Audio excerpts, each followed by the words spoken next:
il acclamait très fort le Seigneur Jésus qui permet que nous puissions être là ce soir. J'aimerais que quelqu'un bénisse le nom du Seigneur. Amen. Parce qu'il vit, je n'ai rien à craindre, mes lendemains sont assurés entre ses mains. Il tient ma vie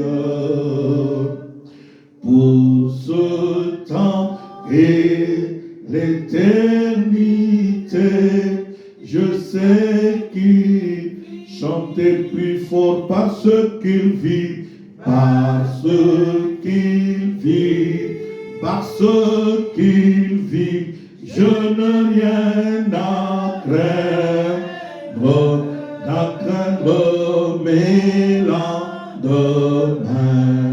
mes lendemains sont assurés entre ses mains. Il tient ma vie pour ce temps et l'éternité. Je sais qu'il vit. Est-ce qu'on peut dire merci Seigneur? On acclame le Seigneur. Parce que Jésus vit, je n'ai rien à craindre. Parce que Jésus vit, je n'ai rien à craindre. Parce que mon lendemain est assuré. Alléluia. Ton lendemain est assuré. Quel que soit le combat que tu peux avoir, ton lendemain est assuré. Waouh! Quelle belle chanson. Que Dieu soit béni. Nous rendons gloire au Seigneur pour ce programme des 70 jours que nous commençons aujourd'hui. Et nous disons merci à Dieu qui a permis que cette année soit déclarée année de conquête. Et nous le célébrons parce qu'il est merveilleux. Et je bénis beaucoup le Seigneur pour le verset que notre sœur nous a lu tout à l'heure. Je l'ai aimé beaucoup. Deutéronome chapitre 1, le verset 21. J'aimerais que nous le prenions. Nous commençons par ce verset. Ce n'était pas mon verset de base de ce matin, de cet après-midi. Mais Dieu a voulu que nous puissions commencer par là. Deutéronome chapitre 21. Nous allons nous mettre debout pour faire la lecture de la parole de Dieu. Alléluia. Il va le lire jusqu'au verset 25. Deutéronome chapitre 1, verset 21 à 25. Nous suivons la lecture par notre sœur Josée. Je lis au nom du Seigneur. Vois l'Éternel ton Dieu, met le pays devant toi. Monte, prends-en possession, comme te l'a dit l'Éternel, le Dieu de tes pères. Ne crains point et ne t'effraie point. Vous vous approchâtes tous de moi et vous dites, envoyons des hommes devant nous pour explorer le pays et pour nous faire un rapport sur le chemin par lequel nous y monterons et sur les villes où nous arriverons. Cet avis me parut bon, et je pris 12 hommes, parmi vous, un homme par tribu. Ils partirent, traversèrent la montagne et arrivèrent jusqu'à la vallée d'Escol. Ils explorèrent. Ils prirent dans leurs mains des fruits du pays et nous les présentèrent. Et nous firent un rapport et dirent, c'est un bon pays que l'Éternel, notre Dieu, nous donne. Parole du Seigneur. Amen. On va lire au même moment aussi Deutéronome chapitre 6, verset 5.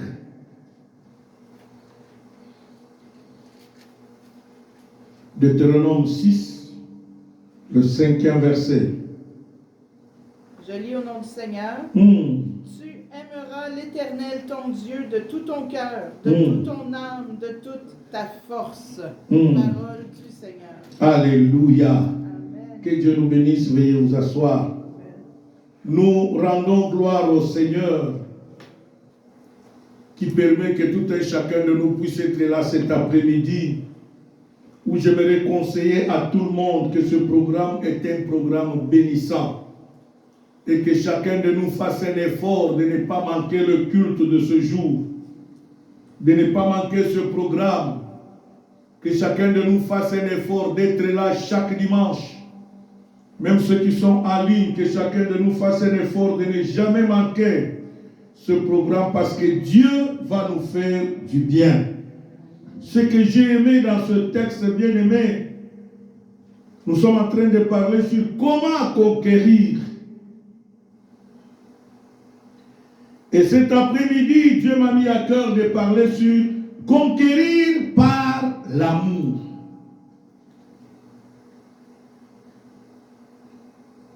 Écoutez le verset 21, il dit, vois, l'Éternel ton Dieu met le pays devant toi. Monte, prends-en possession, comme te l'a dit l'Éternel. Le Dieu de tes pères ne craint point et ne t'effraie point. Ce verset termine au verset 25. Ils prirent dans leurs mains des fruits du pays et nous les présentèrent. Ils nous firent un rapport et dirent, c'est un bon pays que l'Éternel, notre Dieu, nous donne, parole du Seigneur. Il dit, c'est le pays que Dieu nous donne. Montons et prenons possession. Cet après-midi, je disais, je vais parler sur prendre possession, conquérir par l'amour. Bien-aimé dans le Seigneur, tu ne peux pas conquérir sans amour. Tu ne peux pas conquérir sans amour.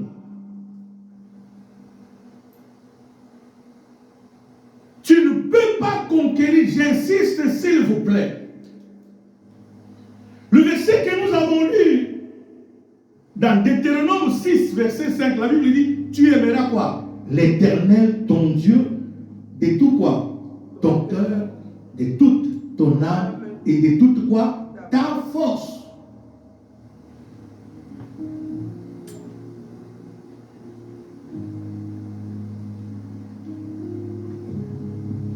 Aimer Dieu, c'est observer sa parole. C'est mettre en pratique sa parole.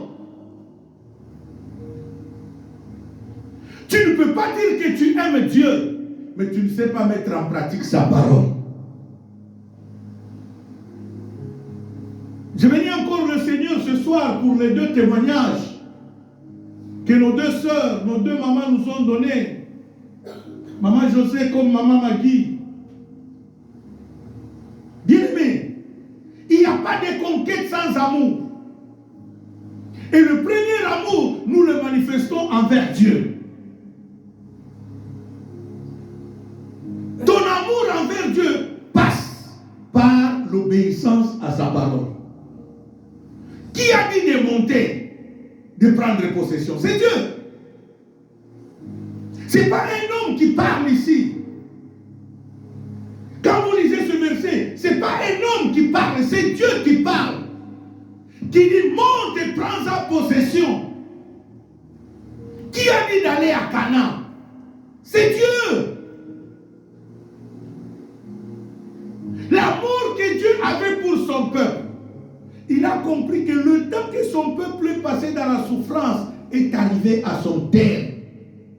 C'est comme ça que Dieu a préparé un pays où coulait quoi? Le lait et le miel. Et il dit à son peuple, vas-y. Quand Dieu te dit de partir, ma soeur, pars. Mon frère, pars. Et Dieu, à travers cela, il te montre, quand il te donne quelque chose, bien-aimé, cela témoigne son amour envers toi.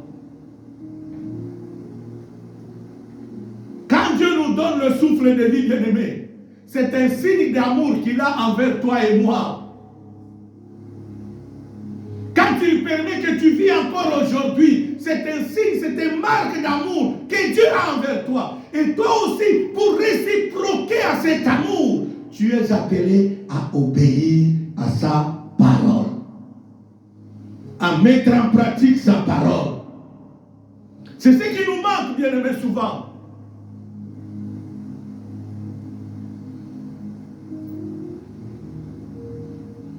Regardez comment Dieu a parlé à notre sœur qui quitte le travail. Et le Saint-Esprit lui dit, hein, tu ne vas pas prendre le même chemin que tu prends tous les jours. Tu dois changer quoi? De chemin. Bien-aimé, c'est l'amour de Dieu. Peut-être dans ce carambolage-là, c'est elle qui devait être comme victime. Dieu dit non, tu ne vas pas mourir aujourd'hui. Tu ne vas pas te blesser. Peut-être qu'elle n'allait même pas mourir, mais elle pouvait même se blesser. Ça allait créer une autre panne sur la voiture pour qu'elle dépense quoi? De l'argent. Mais Dieu dit non, non, ma fille ne doit pas encore dépenser quoi? Ce qu'elle en a dépensé, c'est trop. Bien aimé, des fois on ne comprend pas l'amour de Dieu. Voilà pourquoi tu ne peux pas dire que tu aimes Dieu si tu ne l'obéis pas. Vous savez, le jour où Dieu nous avait parlé, mon épouse et moi, bien-aimés, de venir au Canada, de rester en Occident, je me posais la question, je disais, mais quel est le péché que j'ai fait au pays? Je n'ai pas de preuve avec quelqu'un. Or, je ne savais pas qu'il y avait des gens qui en voulaient à ma vie.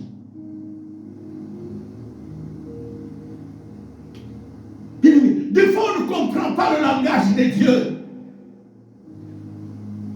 Des fois, on ne comprend pas le langage de Dieu. J'aimerais ce soir dire à quelqu'un, bien-aimé, même vous qui me suivez en ligne, bien-aimé dans le Seigneur, apprenez à obéir à Dieu. Tu ne peux pas dire que tu aimes Dieu tant que tu ne sais pas obéir à sa parole. Tant que tu ne sais pas mettre sa parole en pratique. Nous raisonnons des fois là où on ne peut pas raisonner. Nous insinuons des fois des choses. Surtout quand Dieu nous parle à travers ses serviteurs. Bien-aimés, des fois nous voyons ces serviteurs comme des bêtes. Comme du n'importe quoi. Mais vous ne savez pas que c'est des personnes que Dieu a mis devant vous pour vous épargner du danger.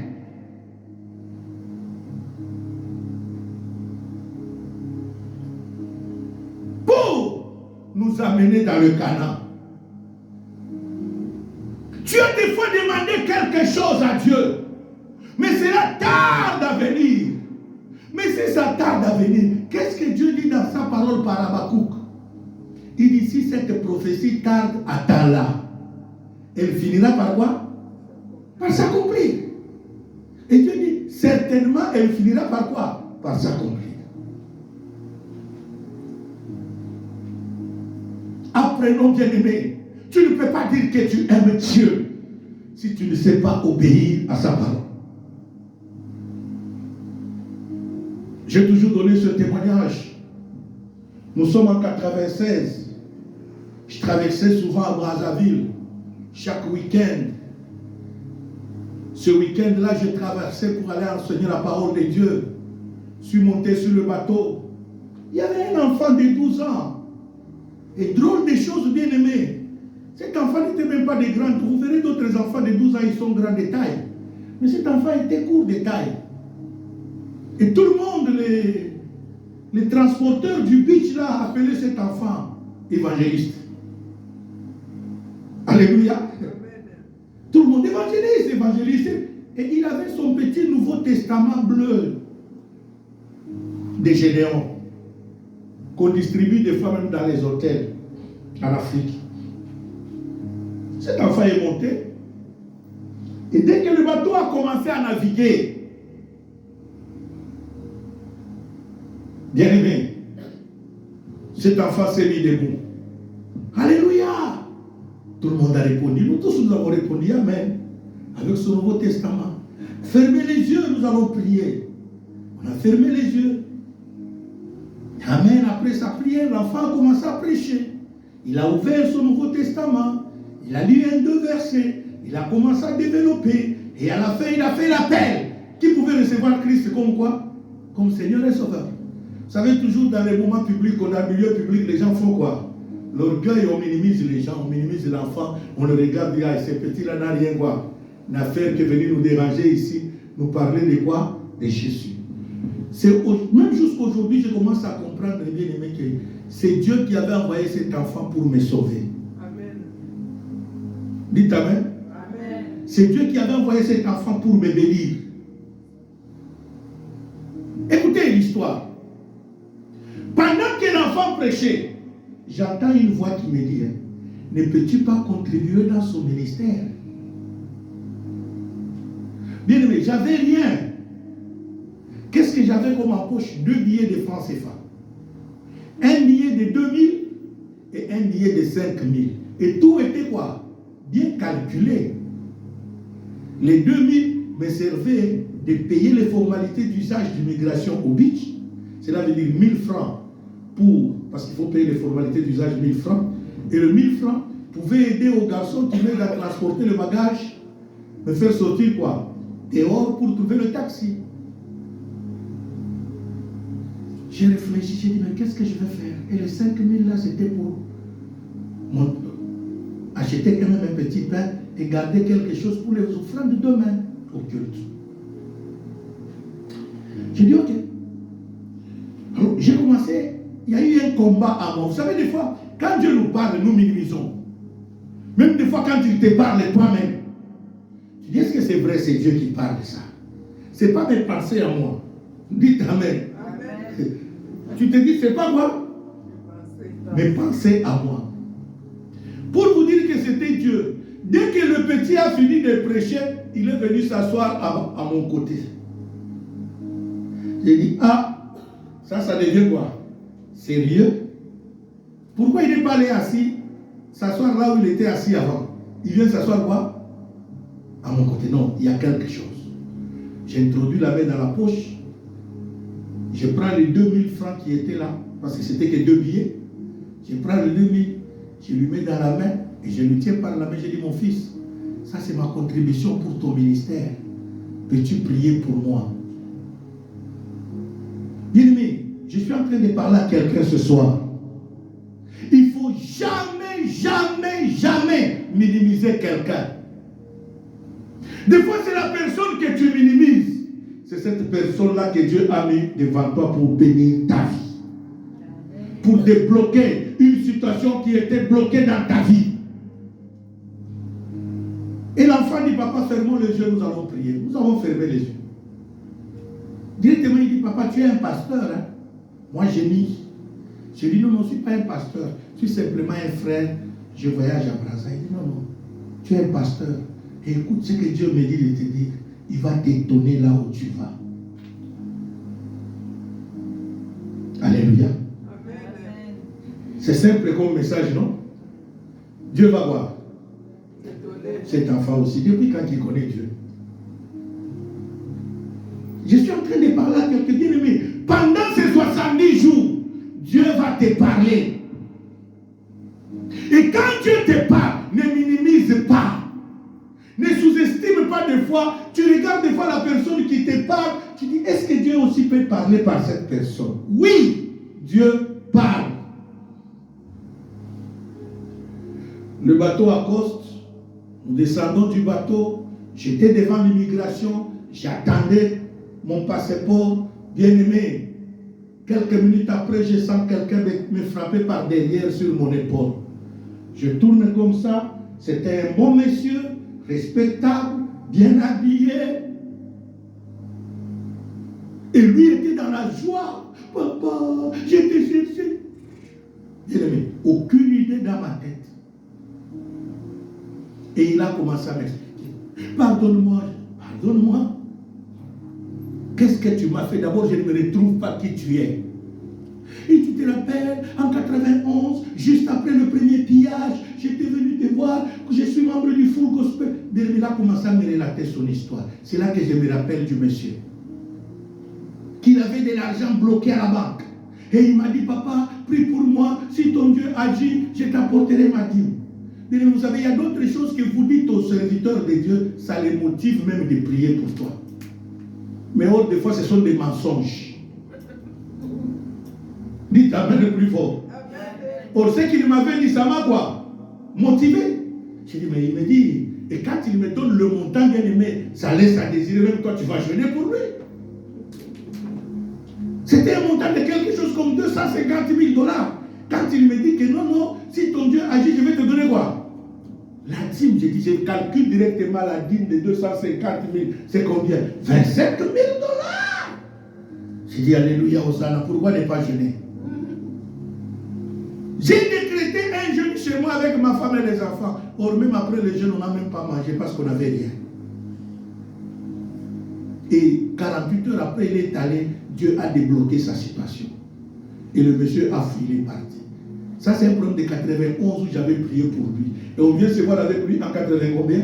96. 5 ans plus tard, au beach. Pardonne-moi, tu sais, Dieu m'a parlé de toi. J'ai dit, ah bon?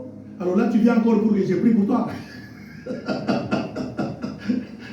Dites Amen le plus fort. Amen. Non, papa, regardez, je viens de la Belgique, je suis allé voir un partenaire qui me devait plus de 80 000 $. Il m'a escroqué, j'arrive là-bas, le monsieur me fuit. Et là-bas, à l'hôtel où j'étais, Dieu m'a fait un rêve. Il m'a montré que c'est parce que j'avais fui avec ce que je t'avais promis. Bien-aimé, aimer Dieu, c'est obéir à sa parole. Maintenant, je suis passé à Libreville, aller voir un autre. J'arrive là-bas. Pendant que je suis en Belgique, on s'appelle avec lui tous les jours. Mais j'arrive là-bas, son téléphone ne passe pas. Même là, je viens de passer à Libreville. Et Dieu m'a parlé encore là-bas que tout ça, c'est parce que je t'avais menti. Et j'ai commencé à faire la prière. Seigneur, où est-ce que je le verrai? Parce qu'il n'est plus au Full Gospel. Où est-ce que je le... Et regarde comment je viens te voir. Où? Au pitch de Brazza. J'ai dit encore pour que je prie pour toi. Il dit non, papa, je suis venu pour me repentir. Accepte le peu que j'ai et donne-moi ton téléphone. Dès que tu reviens à Kinshasa, je vais t'appeler. Bien aimé, il me tend une enveloppe. J'ai pris pour lui. Il court, il monte dans le bateau que moi j'étais venu avec. Il part où? À Kinshasa. Pendant que je suis là, en train d'attendre quoi? Mon passeport. J'entends une voix qui me dit, vérifie pour qu'on ne te trompe pas encore comme on t'avait trompé la fois passée. Bien aimé, dès que j'ouvre, moi j'avais donné 2000 francs CFA, ce qui équivalait à 4 $ américains. Vous savez ce que j'ai trouvé dans l'enveloppe? 20 billets de 100 $, 100 $. Ce qui veut dire quoi? 2000 $.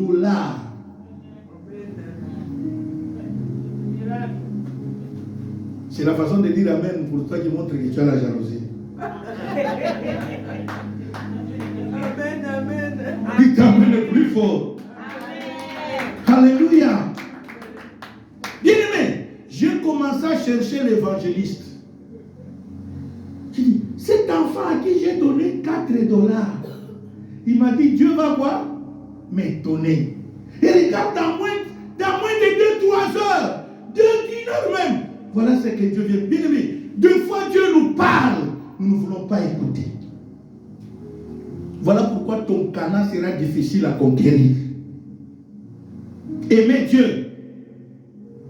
Il dit, tu aimeras l'Éternel, ton Dieu, de tout quoi? Ton cœur, de toute ton âme, et de toute quoi? Ta pensée et ta force. Maman, mon frère, aime Dieu. Pendant ces 70 jours, Dieu va faire quelque chose. Il a promis que tu vas conquérir, posséder le pays. Tu vas le posséder.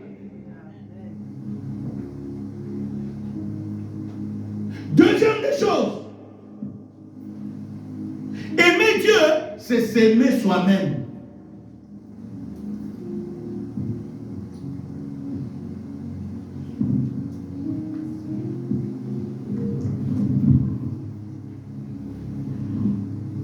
Genèse chapitre 1, versets 26 à 28, sœur José.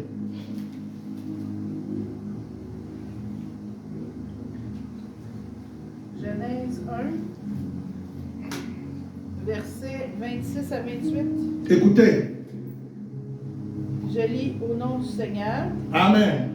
Puis Dieu dit, faisons l'homme à notre image, selon notre ressemblance, et qu'il domine sur les poissons de la mer, sur les oiseaux du ciel, sur le bétail, sur toute la terre, et sur tous les reptiles qui rampent sur la terre.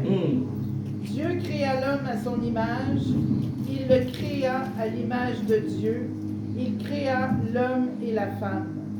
Dieu les bénit, et Dieu leur dit, soyez féconds, multipliez, remplissez la terre et l'assujettissez, et dominez sur les poissons de la mer, sur les oiseaux du ciel et sur tout animal qui se meut sur la terre. Parole du Seigneur. Quand Jean chapitre 3 verset 16 dit, car Dieu a tant aimé quoi? Qu'il a donné quoi? Le monde qu'il a aimé, ce n'est pas les arbres, c'est toi et moi. Écoute le verset 26, il dit, créons quoi? L'homme à notre quoi? Image. Tu as été créé à l'image de qui? Quand Dieu dit dans Jean 3, Dieu a tant aimé quoi? Donc celui qui l'aime, c'est quoi? C'est toi. Il s'aime lui-même. Parce que toi et moi, nous avons été créés à l'image de qui? Dieu, quand il nous aime, quand il nous donne Cana, il se donne à lui-même. Parce que toi, tu es la créature de Dieu. Toi, tu es l'image de Dieu. Toi et moi, nous sommes la ressemblance de Dieu. Il ne donne pas une tierce personne. C'est à lui-même qu'il se donne. Aimer Dieu, c'est s'aimer soi-même.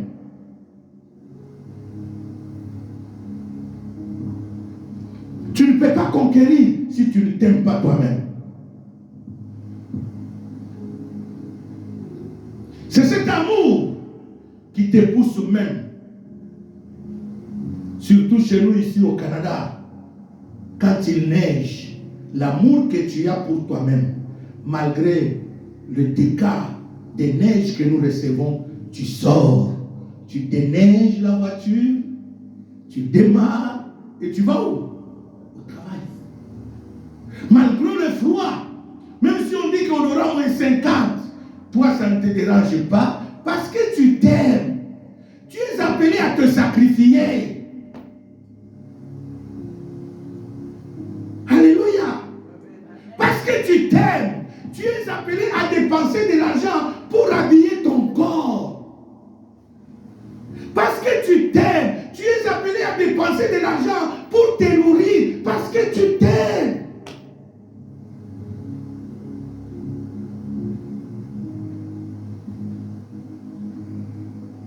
Aimer Dieu, c'est s'aimer soi-même. Cela veut dire chercher le bonheur de soi-même.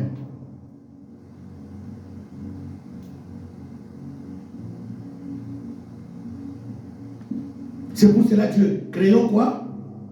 L'homme à notre image. Selon quoi? Notre ressemblance. Et il dit quoi? Pour que celui-ci domine. Dans Deutéronome, il dit monte et possède Canaan. Possède le pays. Il dit les espions qui sont allés, ils ont vu Canaan. Ils nous ont amené les fruits. Ils nous ont donné le rapport. Que c'est un pays qui coule quoi? Le lait et le miel.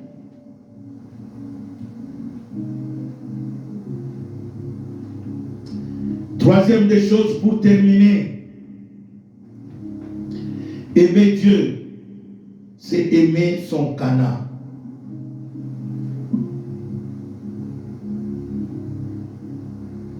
C'est aimer son destin.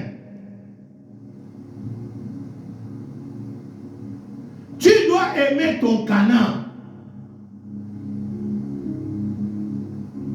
Qui représente ton Canaan? Ton Canaan représente deux fois ta santé. Alléluia. Pour quelqu'un qui est malade, son Canaan représente quoi? Avoir une bonne santé. Pour un célibataire, son Cana représente quoi? Le mariage. Pour un pauvre, le Cana représente quoi? Avoir la richesse. Pour une stérile, le Cana représente quoi? Avoir des enfants.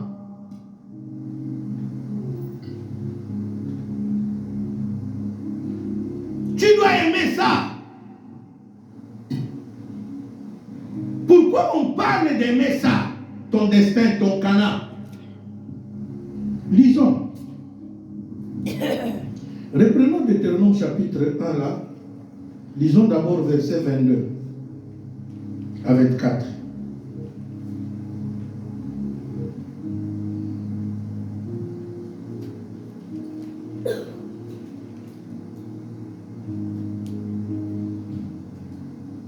Sœur José, tu peux nous lire s'il vous plaît? Oui. Deutéronome 1, versets 22 à 24. Je lis au nom du Seigneur. Amen. Vous vous approchâtes tous de moi et vous dites, envoyons des hommes devant nous pour explorer le pays et pour nous faire un rapport sur le chemin par lequel nous y monterons et sur les villes où nous arriverons. Cet avis me parut bon, et je pris 12 hommes parmi vous, un homme par tribu. Ils partirent, traversèrent la montagne et arrivèrent jusqu'à la vallée d'Escol qu'ils explorèrent. Parole du Seigneur. Lis-moi maintenant Deutéronome, chapitre 2, verset 24 à 25, verset 31. Deutéronome chapitre 2, versets 24 et 25, je lis au nom du Seigneur. Levez-vous, partez et passez le torrent de l'Arnon. Vois, je livre entre tes mains Sion, roi de Hesbon, l'Amoréen et son pays.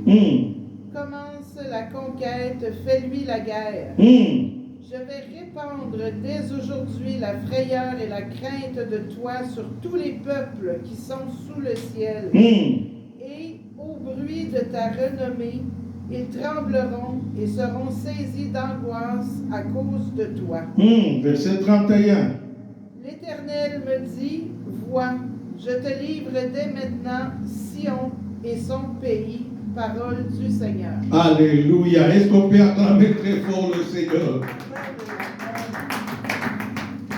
Les espions sont partis sur la parole de Dieu. Ils ont espionné, ils sont venus faire quoi? Le rapport. Le chapitre 2, la Bible